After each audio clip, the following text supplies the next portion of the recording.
नमस्कार दोस्तों, स्वागत है आपका हमारे YouTube चैनल पर। तो डिक्टेशन शुरू करते हैं 3 सेकंड में।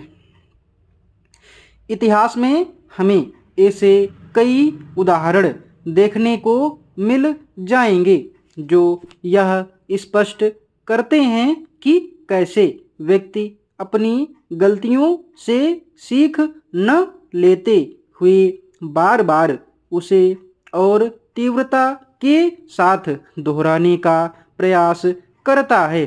विश्व इतिहास में घटित विश्व युद्ध की घटना भी इसका एक उदाहरण है। प्रथम तथा द्वितीय विश्व युद्ध में हुई हिंसात्मक घटनाओं के पश्चात भी विश्व निरंतर विभिन्न हिंसात्मक और विभत्स घटनाओं को अंजाम दे रहा है।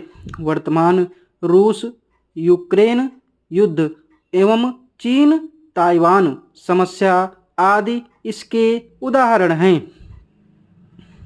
भौगोलिक दृष्टि से देखें तो विभिन्न देशों का विभाजन, जैसे भारत पाकिस्तान विभाजन, बांग्लादेश का निर्माण, सोवियत संघ का विघटन आदि इस बात के प्रत्यक्ष प्रमाण हैं कि विभाजन कितना दर्दनाक होता है, जो न केवल लाखों मासूमों की मौत का कारण बनता है बल्कि भविष्य में देशों के मध्य व्याप्त तनावों का कारण भी होता है।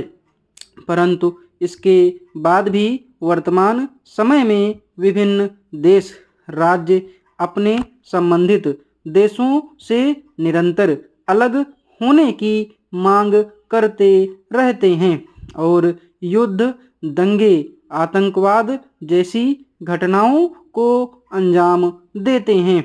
जैसे भारत में ग्रेटर नागालैंड की मांग, पर्यावरणीय परिदृश्य की बात करें तो वर्तमान जलवायु परिवर्तन जैसी घटनाओं के बाद भी मानव इनसे सीख न लेता हुआ निरंतर औद्योगिकरण की ओर बढ़ रहा है, जिससे न केवल सूखा, बाढ़, भूस्खलन जैसी घटनाओं की बारंबारता में वृद्धि हो रही है, बल्कि यह कोरोना जैसी महामारी का भी कारण रहा है। विभिन्न जलवायु सम्मेलनों और संबंधित संस्थाओं जैसे कॉप सम्मेलन, Montreal protocol, green peas, Vienna convention आदि के पश्चात भी मानव निरंतर अपनी गलतियों को दोहराते हुए स्वयं अपने जीवन को खतरे में डाल रहा है। सामाजिक परिदृश्य में देखें तो किसी अपराधी को कारावास में इसलिए भेजा जाता है जिससे वह वहां रहकर अपने पूर्व कृत्यों से इतर एक बेहतर जीवन जीने का प्रयास करे और भविष्य में पुनः अपराध न करे। परंतु वास्तविकता इससे बिल्कुल ही विपरीत दिखाई देती है, जहां एक तरफ ये अपराधी कारावास से छूटने के बाद पुनः नए व गंभीर अपराधों को अंजाम देते हैं, तो वहीं अन्य लोगों को भी उसमें शामिल करने का प्रयास करते हैं। वर्तमान में लगभग 70% से अधिक अपराधी वे हैं जो पहले भी किसी गंभीर अपराध में लिप्त रह चुके हैं।